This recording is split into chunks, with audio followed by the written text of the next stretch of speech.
Good evening, viewers, as I welcome you all to another Google Alumni Talk brought to you by the Directorate of Alumni Association. So today we have Mr. Vineet Neeraj, who is a B.Tech and an alumnus of uh, SR Ministry of Science and Technology, 2009 batch. He's also the founder of Kobster, which has been incubated by PayPal, and he has got lots of fundings from institutes like Japan and matrimony sites. So today he will be talking about entrepreneurship and business development. So without wasting any time, let's get started and let's meet the man. So I'll project you, sir, now.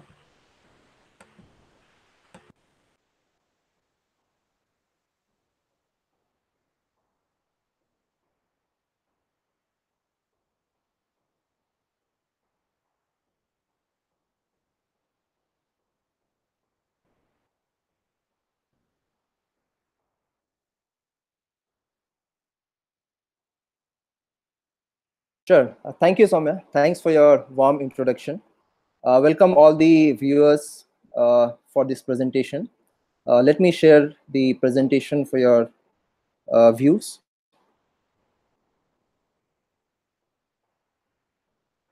Okay, so I hope these slides are visible to all of you. I assume that majority of the audience are students and they belong to final year to first year of the college.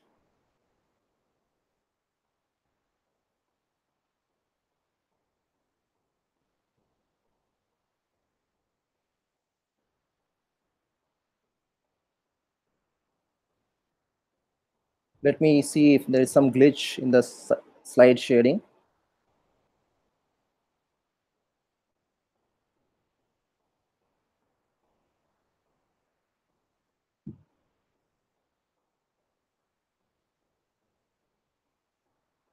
Okay.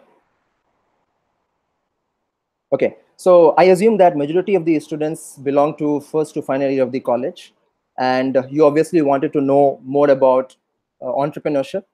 This presentation is primarily focused on students who want to take up entrepreneurship as a career option. This may not be very useful to someone who is already an entrepreneur.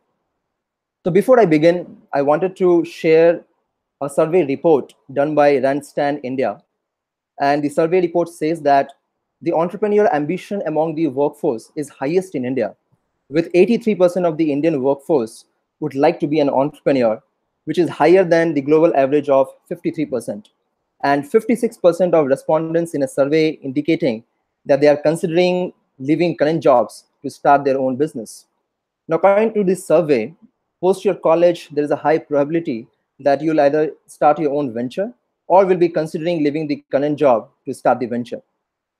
So in the next 15 to 20 minutes or so, I'm going to cover the basics of entrepreneurship.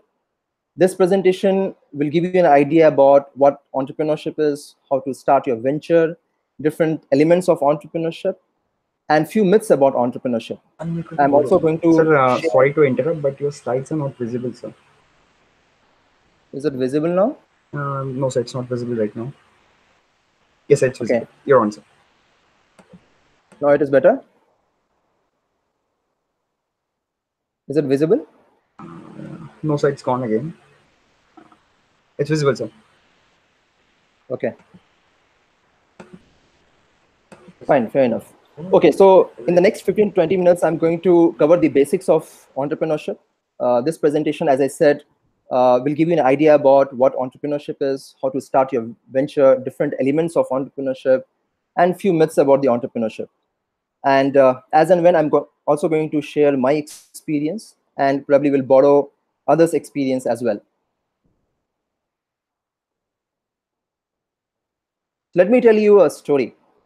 In the year 2005, a guy from Bangalore wanted to go to his hometown, Hyderabad, for Diwali festival. He went to a travel agent to book the ticket, but the travel agent said that he had no vacant seats. The travel agent suggested him to go to another travel agent and inquire about the seat. He then went on to meet other travel agent and asked if he had any seats vacant. Unfortunately, even that travel agent has sold off all the seats. He then went to third bus operators and travel agent and inquired whether he had the seats or not. but even he denied any seats because all the seats were sold off. Likewise, this guy went to 10 different travel agents and bus operators to inquire about the seats, but he couldn't find anyone. He was sad, he was disappointed that he could not go to his hometown and spend time with his family for Diwali festival. He knew that there were more than 100 plus travel agents who runs buses from Bangalore to Hyderabad, and if he had inquired to 11th bus operator or travel agent, probably he might have been able to find a seat. But it was humanly not possible to inquire to 100 plus bus operators. He realized that there must have been some seats which went vacant, and travel agent did not make any money out of it. It was a loss for him, of course. As a customer, he did not get time to spend with his family, and he was at loss as well. He thought of solving this problem. There came the idea of Redbus, an online platform to book bus ticket in real time. This platform aggregated the tickets from all the travel agents and put it online for customers to select and book tickets anytime and from anywhere. Today, Redbus is having 2,300 bus operators and around 8 million customers are using it. Redbus was sold at $125 million and it is one of India's most celebrated success story. This is a great example of entrepreneurship. Now, if you look at this story carefully, this story teaches a lot about what entrepreneurship is.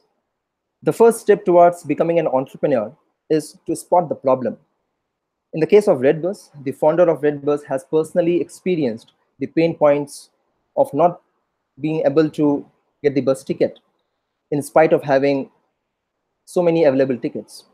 He was completely frustrated, irritated, and he also realized that just like him, there were so many other people who were not able to find the tickets. By not able to sell the tickets, the bus operator has lost the opportunity to make the money as well. It was a great problem to be solved. Once you spot the problem, once you identify the opportunity, the next step would be, how do we validate that problem? A lot of time, as a founder, you might think that the problem has a lot of opportunity, but unless you validate it, you're not going to confirm whether there is a huge market opportunity for that problem or not. In the case of Redbus, founder personally experienced it. He spoke to multiple travel agents who were not able to get him the seat, and he spoke to many such agents, thus validating the problem statement. In order to validate the problem statement, you need to speak to several customers or other stakeholders and to confirm and check whether the problem really exists or not. Once you validate the problem, you also have to understand what are the value proposition that you are giving to the customers. It basically means what kind of benefits the customers or other associates are getting once you build the solution. Without the benefit, the customer will not pay you. In case of Redbus, the benefit the travel agent gets is to minimize the unsold inventory. As a customer, you get to book tickets from hundreds of travel agents at any given point in time. It's a great value proposition for anyone to pay money for. Once you have the value proposition ready, you're going ahead and building the solution. In case of Redbus, they have built a solution where a customer can come online and buy tickets. And they have also built a software which will help bus operators to upload the inventory. The solution could be a brand new solution, or it could be a better version of the existing solution. Once you have the solution ready, you also need to price it, and you have to price it very carefully. If you price more, the customer may not be able to buy from you, or if you price less, the business will not make any money, and hence the entire venture will not be profitable. Once you have the pricing ready, the next step would be to go and sell the solution in the market. Basically means you are going to connect with the customers, doing a lot of marketing and branding activities so that customers come to your platform and start buying the products or services. Now you have the product ready, you have the right pricing, you have started onboarding the customers, you have a paying customers, you're making profit out of it. The next step is to grow the business. You can grow the business by adding more customers, reaching to more customers by different marketing initiatives, adding more number of locations, or adding more number of features to your platform. And in order to do that, you might also need to go ahead and raise capital from the investors to grow your business. Once your business is grown, you have shown profitability, you have shown the execution, you have shown the sustainability of the business, then the next step would be to exit the business. Either you list it in an IPO or you get it merged by the larger companies and ultimately create wealth for yourself and for the other stakeholders. So these are the various steps that one has to do. Now it brings us to the meaning of entrepreneurship. If you look at the dictionary meaning of entrepreneurship, it says that any activity of setting up business, taking on financial risk in the hope of profit is what is called entrepreneurship. The basic criteria, according to me, in entrepreneurship is number one, innovation, second, scale, and third, these two will help you to create wealth. When I say innovation, I mean your solution should be better version of the existing solution, or it should be a brand new solution. Your solution should solve the real problem and actual pain points for the customer so that he is willing to pay for it. It is not about how innovative your technology is. It's not about how great your team is. Until unless your solution addresses the basic needs and the pain points of the customers, you will not be paid for it. And therefore, the entire solution has to be innovative.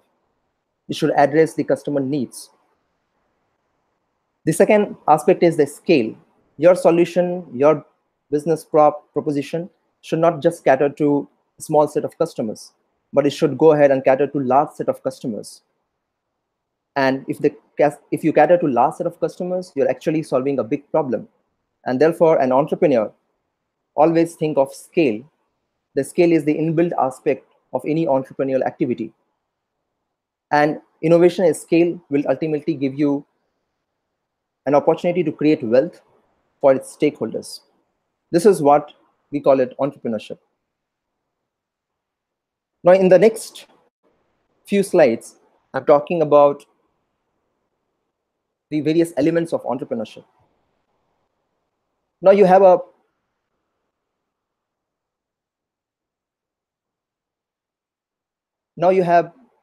the platform, you have the product ready, you have the paying customers, and you also have the money to scale the business, or at least to start the business. When you talk about elements of entrepreneurship, the first thing that comes to mind is the team. If you Google out why company fails, you'll be surprised to know that 23% of startup fails because they don't have the right team to help them succeed. The team is very critical for any startup success. Generally, you need to have a co-founders who have the complementary skill set. If one is good at technology, the other should be good at business development. The team should have the common vision and should be committed to bring that vision into reality. Building business is a time-taking effort. It takes somewhere between 5 to 10, 20 years to build a successful and profitable business. And the co-founders should be committed for a long time. Once the co-founder is on board, it is time to find the team B, who are actually the people who also share the same vision and passion like co-founders and have the same commitment like co-founders, and who will execute the idea of the company and take the company forward. Hiring the right team is one of the prime responsibilities of an entrepreneur. An entrepreneur has to constantly do it throughout the journey. One of the questions that comes very frequently, that how many co-founders are needed to build the business? Well, there is no right or wrong answer for this. We have companies like Infosys who had 7 co-founders. There are companies like Mindtree who had 11 co-founders, whereas Google had 2 co-founders and Amazon started with just 1 founder. So it all depends upon the individual likes and dislikes and the overall opportunity of the idea, which basically determines the number of co-founders that is required. The next is raising money. This is one topic which creates a lot of curiosity among budding entrepreneurs. You have spotted the problem, came up with the solution, prepared the business plan, and ready with the team. Now what next? The assumption that raising money is mandatory to build the companies is not always correct. There are a lot of companies which have not raised money but have gone on to become large companies. The process of not raising the capital and continue to grow the business out of profit is called bootstrapping. You can choose not to raise money for your startup and grow your business from the profits. And there are several examples of companies who have not raised the money and grown out of profit. And one such example is a Chennai-based company, Zoho. Well, if you decide to raise external capital, there are various sources that you can raise the capital from. The immediate and most easiest source of money is friends and family. The reason for that is they know you, they can trust you, and it is easy to get money from them. So an entrepreneur should definitely reach out to friends and family as a first round of investment. The logical next round of investment would be seed capital. This is typically also a capital coming from the first outside or external individual. This is, as the name suggests, this is the first round of capital in any entrepreneurial company. The next round of capital that company raises is called angel capital. So angels are basically the people who are ex-entrepreneur. They have run the company, executed it well, and then probably sold the companies to a larger company. They have made money, and now they are looking to invest capital in a startups where they can also help. The good thing about raising money from angel investor that you don't get money alone, but you also get their advices, their suggestions, which will add tremendous value to your startup. Then there is one more source called VC capital, the venture capital. Now these are large institutional funds, typically called growth capital, and invest when the idea is proven, having proper team on board, having few customers, and entrepreneurs have proven the ability to execute the business model really well. And then comes the PE funds. This is large ticket size funds. They typically invest in more matured and profitable company. Apart from the one that I mentioned, there are also incubators and accelerators who are not really giving the money, but giving a lot of advices and suggestions to budding entrepreneurs in order to build the business. Incubation accelerators also help founders to ideate the business model, find the product market fit, help them to get few customers as well. In fact, the SRM University has one of the incubation center.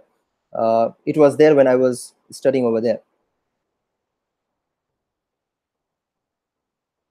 Now, one of the most important thing about entrepreneurship is that one should not get into entrepreneurship with the wrong reason. In the year 2007, when I was doing my engineering in SRM, I was hearing a speech from our beloved former Prime Minister, Dr. APJ Abdul Kalam. And he urged the students to create a lot of jobs, basically to become a job creators and not to become a job seekers. That remained with me, and I decided to start my own venture. Similarly, every one of us who wanted to get into entrepreneurship need to understand why we are getting into entrepreneurship. What is the right reason for us to get into the entrepreneurship? The reason could be plenty. If the reason is to make more money, then it will be a little tricky as well, because initially, when you are starting up, you may not be able to make a lot of money, and you have to face a lot of challenges. So if you are getting into these startups in order to make a lot of money, I feel it would be a little wrong reason to get into startups. There are other stories like Facebook story, where the founder wanted to start a better version of the social networking sites and connect people. There were a lot of other social networking sites before Facebook, but the founder of Facebook felt that those social networking sites were not good enough. Similarly, there's a Google story. The founders of Google wanted to organize the world information in a more efficient way. And therefore, one has to find the real reason behind getting into entrepreneurship, and this makes things a little easy for them in the future. Think big and take risk. When starting a company takes a lot of effort and time. You cannot be successful if you're half committed. In Silicon Valley, in US, many startup companies are successful because they take a lot of risk. And the good thing is, even though they fail, they consider it as a badge of honor. If you are comfortable in your current job, That means you're not pushing yourself much. And therefore, you need to start thinking big and start taking risk. You need to look at larger picture. You need to start thinking with a lot of creativity, think of multiple solutions of the same problem. And you also need to think scale before you start any entrepreneurial ventures.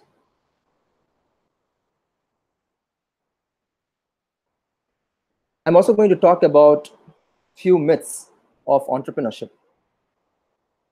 The first myth that people have with respect to entrepreneurship is that only the people with high academics qualifications, people so-called from ITs or IIMs, can only become an entrepreneur. Well, this is definitely not true. According to a global data, 26% of small business owners said that they had a bachelor's degree, and only 17% went to college. And there are a lot of entrepreneurs who dropped out of college. Well, I'm not advocating you to drop out of college. What I'm trying to say that it is not definitely not the mandatory thing to have a high academics and qualifications to start your venture. In India, we have a lot of success stories. Founders of Oyo, Freshdesk, and Paytm do not have degrees from high elite academic institutes, but they are successful today. The second myth that people have about entrepreneurship is that entrepreneurship is all about individuals. It is definitely not true. Building company is a team sport. You need people to join hands with you. You alone will not be able to build large companies. And therefore, an entrepreneur should be very comfortable in working with other set of people and motivating them towards the common goal. The third myth that we have in our country is entrepreneurs are born and not made. Well, generally speaking, entrepreneurs don't come from parents who are entrepreneurs. Your genes are not responsible for you to become an entrepreneur. In India, there is a myth that one should belong to Marwari family to do business, but there is no proven statistic around it. What you need is skill, passion, commitment, and not your genes and family background. The fourth myth is entrepreneurs are risk takers. Perfectly fine. Yes, entrepreneurs are risk takers. But entrepreneurs always take calculated risk. They basically de-risk risk. They don't go to casino and put money and end up losing it. They know how to take risk and use it to their advantage. The next myth is that successful entrepreneurs are charismatic. Partially true, but not always. Successful entrepreneurs are basically great leaders. They have clear vision. They know how to build and nurture a relationship to make things happen. They are innovative and they are great execution capability. And one more myth I wanted to add here, and that says if you fail, you will not have opportunity. This is definitely not true, and I have experienced it personally. The good thing about entrepreneurship is that even though you fail, you will have enough opportunities in the future to go and get a job. And the chances of a failed entrepreneur getting a job is much more in today's environment. There are a lot of startups and even large companies deliberately write in their job requirements that they are looking for ex-entrepreneurs. Today, people appreciate and value failed entrepreneurs. Now, when to start? Well, there is no perfect answer for this question. Entrepreneurs are found in different flavors. There are successful entrepreneurs who did not finish school, whereas there are entrepreneurs who have dropped out of college. And there are some highly qualified professionals with years of industry experience. It all depends upon the individual choice. My personal suggestion would be to have few years of corporate experience before you set out your own venture. The experience will teach you many fundamental aspects of corporate life. Nowadays, students, entrepreneurs have choice to start their venture while in college. In fact, as I was mentioning before, SRM incubation cell is there to help students to start the venture. Well, that's the end of the presentation. I am open to take questions if you have. Uh,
Okay, so there is a question which says, how did you get your ideas or concept of business?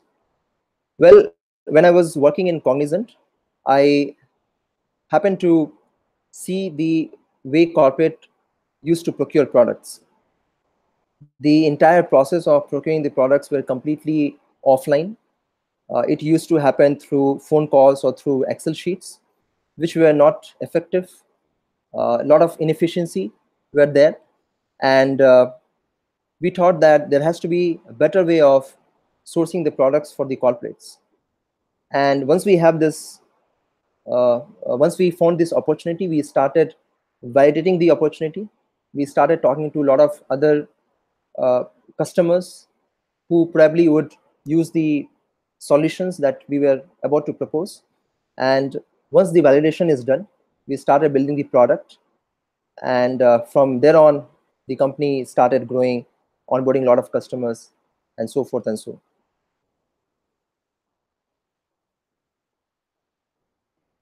The next question is how to overcome the failures and discouragement. Well, if you have heard my presentation, there's one thing that I said, that you need to understand the real reason behind why you are getting into entrepreneurship. If the reason behind entrepreneurship is something that you really value, you really care, that even though you kind of get problems, you will that reason will not, help you to kind of recover from the failures and discouragement. And you always need to be in the right set of people. You need to connect with a lot of good set of people who can help you, advise you, so that the the failures or sadness or discouragement will not deter your determination to succeed. Well, this is a very good question, and the question is which book you would suggest to a budding entrepreneur. Well, there are a lot of books that I read, which I can suggest for budding entrepreneurs. In fact, after the end of presentation, I can request the organizer to put up the list of books that I am going to forward to him, and then you will have the access of the list of books that I think would be really helpful for the budding entrepreneurs. And apart from that, I also suggest people who wanted to take up entrepreneurship post college, you start building different skill set which is required for any entrepreneur. And the skill set could be having the knowledge of finance, having the skill set of selling the products, or having a product development knowledge. You need to start building those kind of skill set and those kind of capabilities while you are in college, so that post your college, those skill set would help you to become better entrepreneur. The next question is, how do you advertise your business? So this is a very long, short kind of questions. It depends upon which business you are operating in. For me, my target audience is the corporates and enterprises. And within the corporates enterprises, I target a purchase manager or a procurement manager. And we have a team of salespeople who go and talk to the purchase and procurement managers and show the platform and the solution that we have built for them. This is completely offline way of approaching the customers, and there are a lot of other online ways of approaching the customers through digital mediums, through organized way, through SEO and etc. Uh, Nowadays, you have dedicated companies who also help the other companies to reach to customers. And at the end of the day, it all depends upon what is the business that you are trying to solve, what is the value proposition that you have, who would be your target market. Are you targeting young people or you're targeting old people? So once we have the understanding of your target customers and the value proposition, then the plan comes, how do you target it? What to do, what do you look for in your employee?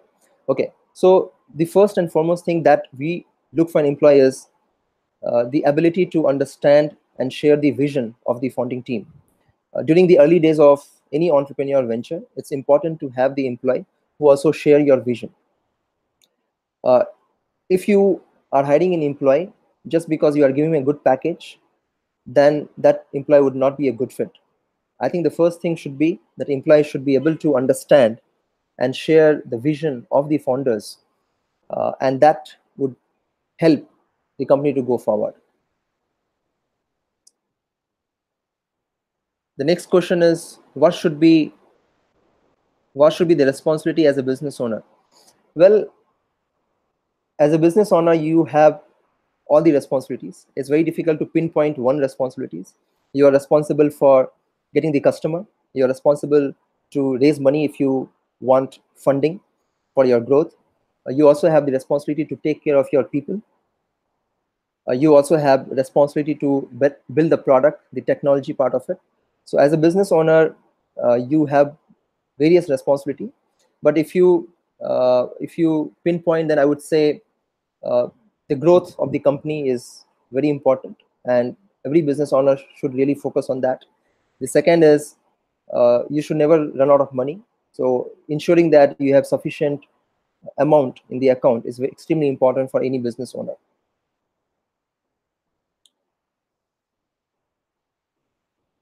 What to do if employees did not perform well due to some reason but have skills great enough to contribute?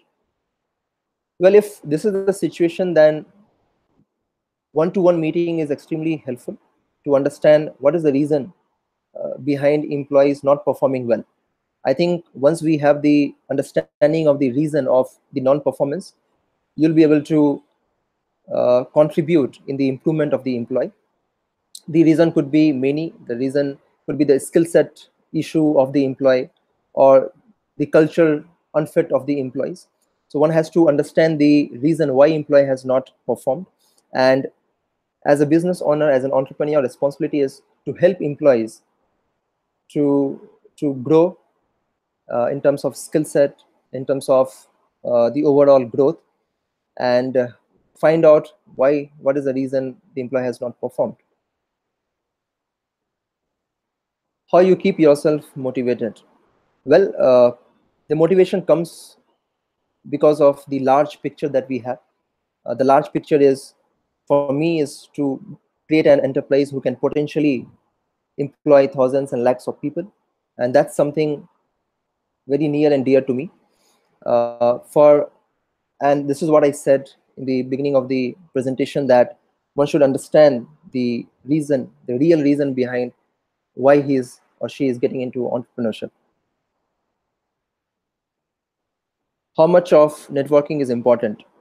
Networking is definitely important, because as I was mentioning in the presentation, that a successful entrepreneur also knows how to build the relationship, and relationship always help you to get the maximum out of other people. And there are a lot of avenues that you can network. There are a lot of ways that one can network. You can network with your prospective customer. You can network with your future employees. You can also network with your potential investors. And one should also spend some time in networking. But you also have to be careful not to over network, because the prime responsibility is to build the product, get the customers, get the money, and not just spend time only on networking. So there has to be a fine balance between your networking time and time that you spend on other activities. Should we need to keep a backup for the startup in case of failures? I think if you are going with that mindset, that if you fail, what happens? I feel you will not be able to build a larger company. As I was telling in the presentation, that you need to think big and take risk. So there's no worry if you fail. There are a lot of companies who are ready to take employees as a startup founder. And there are a lot of companies who give priorities to ex-entrepreneurs. So now the things are completely different. If you are a failed entrepreneur, if you are an ex-entrepreneur, the chances of you being invited for the interview and then subsequently being observed in the company is much more.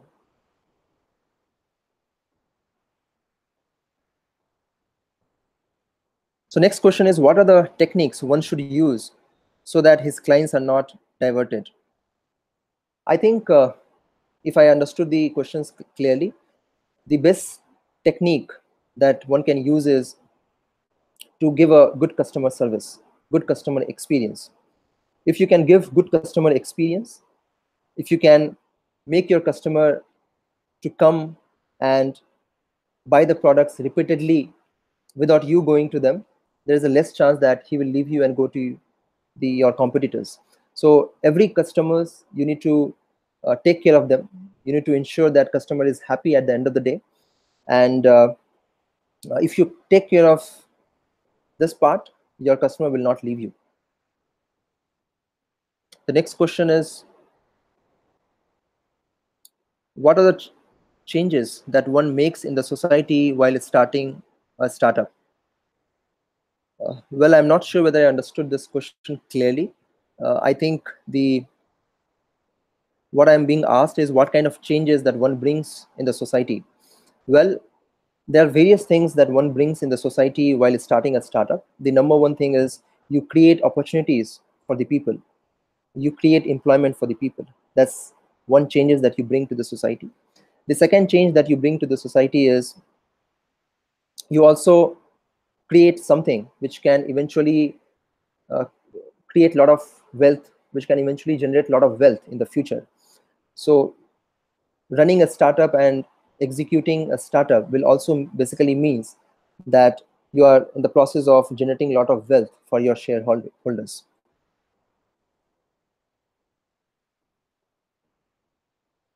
Okay, that's the end of the question answer. So thank you, Asadam, for your kind opportunity, and thanks Soumya and the entire team for this opportunity. uh, and my last uh, takeout from this is uh, that just go ahead and start your venture. Don't really worry too much about it.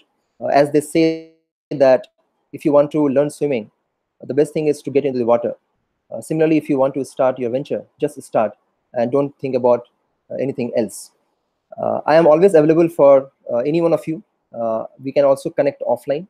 I can share my email IDs to the organizer, and you can take the email IDs and write email to me in case you need any further help. And I'm also going to share the list of books that I think one should read, and that those books will definitely help you to make yourself a better entrepreneur in the future. Thank you. Thanks everyone over there. Thanks for joining this session.